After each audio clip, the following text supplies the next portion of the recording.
Here we are once again with another Chef Knives to Go quick look product review. I'm Steve Gamache, and what we have this time is the Yoshimitsu Fugen Shidogami R White number 1 Gyuto 210mm knife.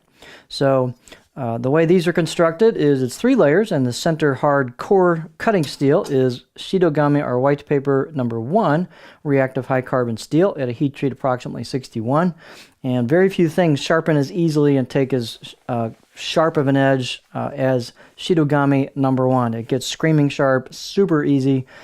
Maybe not the world's best edge retention, but it's so darn easy to sharpen you really don't mind, because the steel, once they get sharp, just so fast. It's awesome. The construction is on either side of that hard core steel. You've got a soft reactive iron cladding, and that cladding does have a blacksmith or kudauchi protective finish on top of it. And it looks like these might have a little bit of lacquer on it. It's pretty common they might coat this in a lacquer, food-safe lacquer as well, that will wear off as you use the blade, or you can use acetone to speed the process up if you want to take it off all at once. The weight and dimensions on these are going to vary a little bit from knife to knife. This particular one is 160 grams or 5.6 ounces. The edge length is 217, so it's got a little bit of length to it. 8.5 inches approximately. Overall length about 350 millimeters. And thickness, these are fairly thick coming out of the spine, but then they thin down pretty nicely. So this one coming out of the handle is about 3.7 millimeters, and then halfway down I measured about 2.5, so it drops quite a bit. And then you can see pretty much holds 2.5, and then maybe starts thinning down just a little bit as we get closer. And then the grind isn't super high, but then it thins down, of course, at the tip with that grind. So the tip itself gets pretty thin, but it's a nice, a bit of a kind of a distal taper a little bit down to that, so that should help with performance quite a bit. The back of the blade, you can see it doesn't have a super tall, grind to it, but it does get pretty thin at the edge. The blade height is generous, 50.8 millimeters on this particular sample, and again, those will vary. That gives you lots and lots and lots of clearance for your fingers.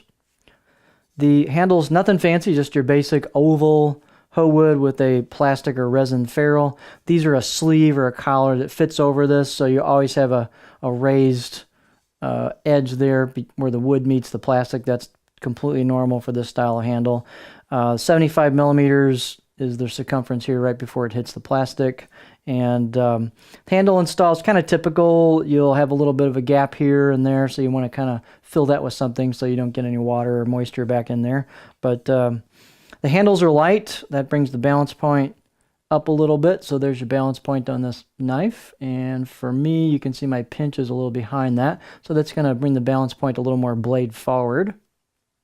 Gives you a little sense of, even though it's pretty light, gives you a little sense of mass there to that, because the handle is very light.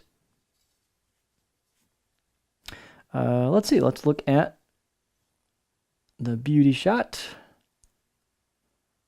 There we go. So the kudauchi finish is fairly smooth on these.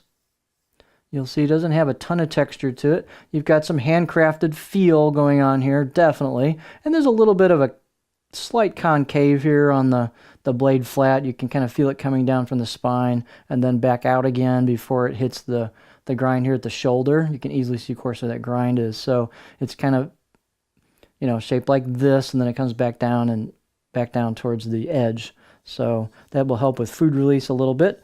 It's a fairly stiff knife. It's a very good value. The grinds seem pretty clean on these. When I shoot it down the end and look at the reflection, the grind seems quite clean on these.